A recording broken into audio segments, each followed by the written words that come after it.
এই ভিডিওটা আমি গ্রাম বাংলার মা ও বোনেদের জন্য বানাচ্ছি। আপনারা অনেক সময় বিভিন্ন মহিলা সমিতি, বিভিন্ন এনজিও এবং বিভিন্ন ভাতা, পেনশন এইসবের নাম করে দেখবেন বিভিন্ন অর্গানাইজেশন বা বিভিন্ন লোক গ্রাম বাংলাতে আসে এবং আপনাদের বিভিন্ন নথি, Aadhaar card, voter card, PAN card, bank অ্যাকাউন্টগুলো কালেক্ট করে। এই বিষয়ে আপনাদের যাচাই করা দরকার।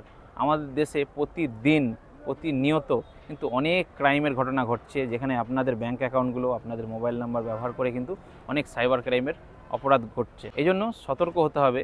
আপনার মোবাইল নাম্বার এর ওটিপি, আপনার ব্যাঙ্ক অ্যাকাউন্টের অথরাইজ যে কোনো এনজিও অথবা অন্য কিছুর নাম করে যদি আপনার কাছে আসে, সেটা ভালো করে যাচাই করুন, বাছাই করুন, তারপরই আপনার যাবতীয় নথি কিন্তু তাদের হাতে তুলে দিন। নাহলে কিন্তু গোটা দেশে প্রচুর এইরকম ফাঁদ তৈরি হয়েছে, যেগুলো ফেক এনজিও বা ফেক কোনো অর্গানাইজেশনের নামে কিন্তু ভাতার নামে তারা কিন্তু এইসব ব্যাঙ্ক অ্যাকাউন্টগুলোকে কালেক্ট করছে। সেই ব্যাঙ্ক অ্যাকাউন্টগুলো পৌঁছে যাচ্ছে সাইবার জগতের হাতে। তো সতর্ক থাকুন, ভালো থাকুন।